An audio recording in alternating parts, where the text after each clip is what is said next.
En esta presentación veremos las denominadas fuerzas mecánicas internas. Las fuerzas mecánicas internas son aquellas fuerzas que aparecen en el interior de los cuerpos y que tratan de evitar que estos se deformen debido a la acción de una fuerza externa. Dentro de esta categoría están la tensión de la cuerda y la fuerza elástica del resorte.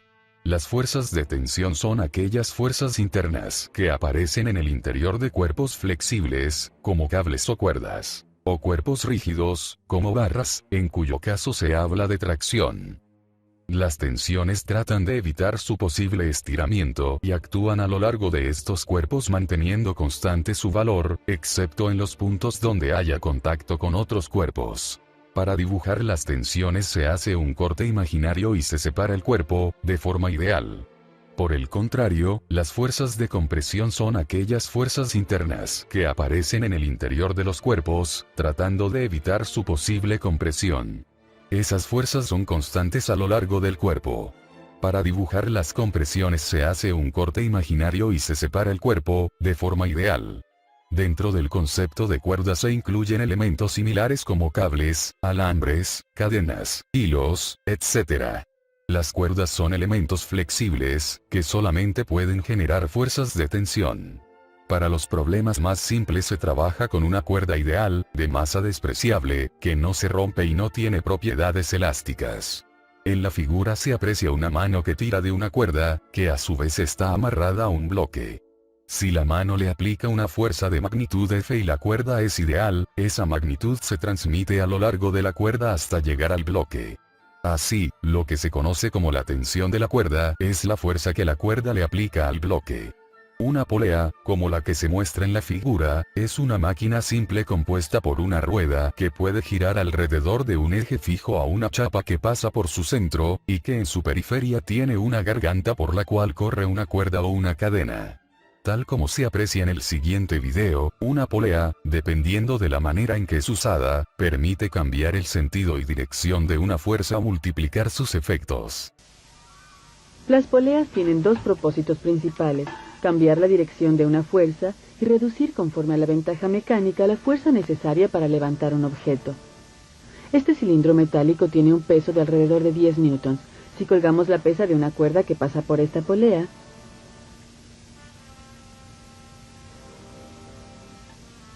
aún se requieren 10 newtons para levantar la pesa. La dirección de la fuerza cambia, pero su magnitud sigue siendo la misma. Si enganchamos el extremo de esta cuerda a un punto fijo y colgamos la pesa a esta polea que corre libremente,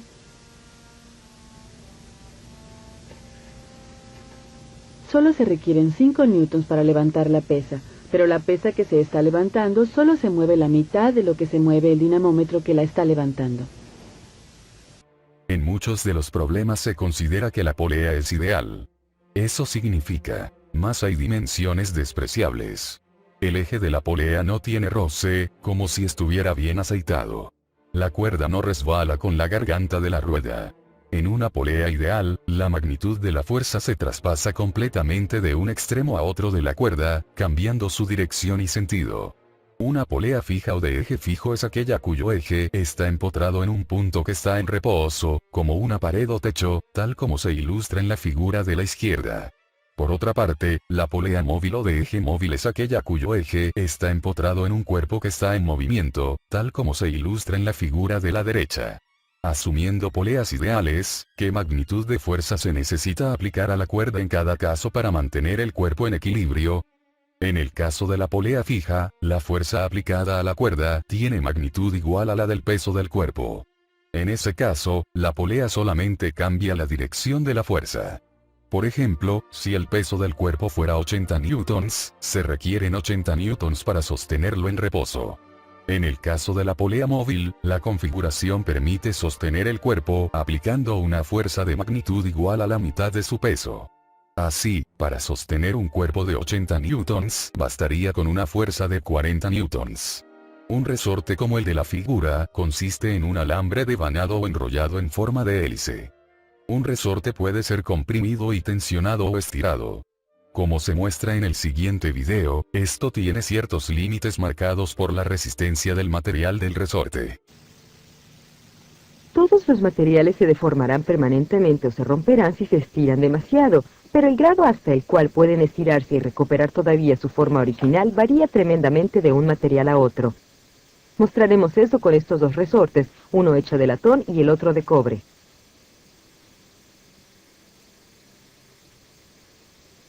El resorte de latón se estira hasta una distancia que es casi el triple de su longitud original y se recupera sin cambio alguno. He aquí lo que ocurre cuando estiramos el resorte de cobre. Aún un pequeño alargamiento es demasiado para el cobre. Regresa un poco, pero no recuperará su longitud original.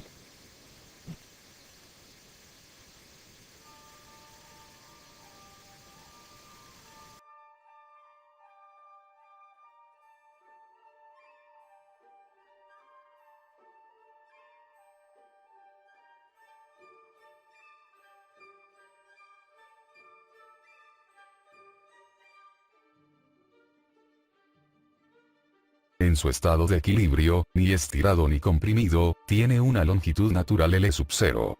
En la figura se aprecian tres resortes iguales. Uno comprimido, otro en su estado de equilibrio y un tercero estirado. Los resortes tienden naturalmente a buscar su estado de equilibrio. Así, si un resorte es estirado o comprimido por una fuerza externa, generará una fuerza interior que tenderá a restaurar su situación de equilibrio. Si un resorte está comprimido en una distancia delta L respecto a su largo natural, el resorte aplicará una fuerza interna Frs que hará que el resorte se estire. Por su parte, si un resorte está estirado en una distancia delta L respecto a su largo natural, el resorte aplicará una fuerza interna Frs que hará que el resorte se comprima. Un resorte ideal es aquel de masa despreciable, que no se rompe y que obedece la ley de Hooke. A continuación definiremos formalmente la ley de Hooke. Considere el resorte de la figura, que está puesto en un sistema de referencia donde el origen está en la posición de su longitud natural. Se definen los vectores fuerza interna y estiramiento de la manera mostrada. Según la ley de Hooke, la fuerza interna del resorte es igual al negativo del producto del estiramiento con presión X del resorte por el coeficiente de elasticidad del resorte, que depende de su material de fabricación. El signo menos indica que la fuerza tiende a comprimir al resorte cuando está estirado y viceversa. El gráfico fuerza interna versus estiramiento es una recta que pasa por el origen del sistema de coordenadas y de pendiente menos K. En el siguiente video se aprecia esta situación. Mostraremos cómo cambia la extensión de un resorte con la fuerza aplicada usando un resorte suspendido y un conjunto de pesas. Sin pesas colgadas, el extremo del resorte está aquí.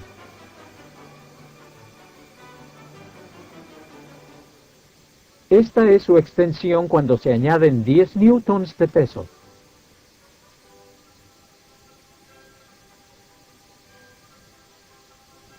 ¿20 newtons?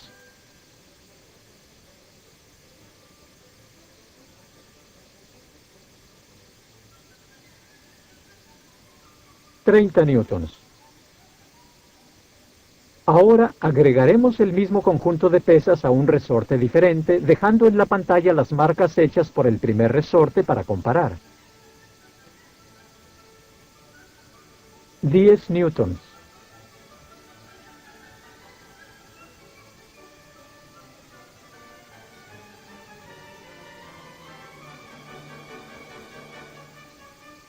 ¿20 newtons?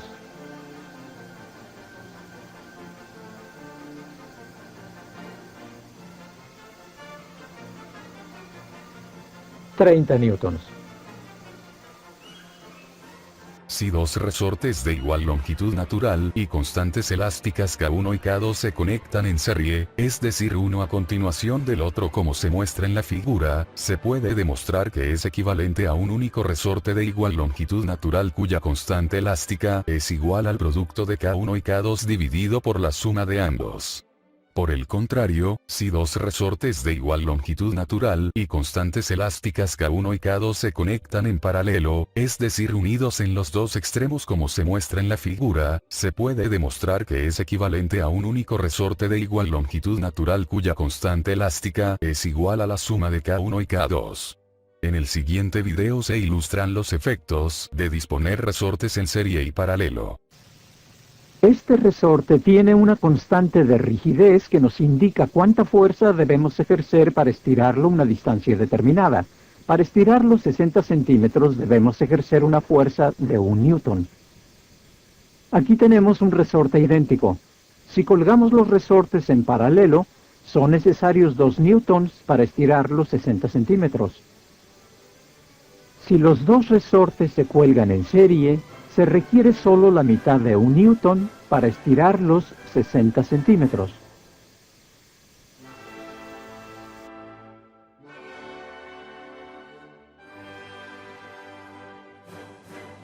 Muchas gracias por su atención.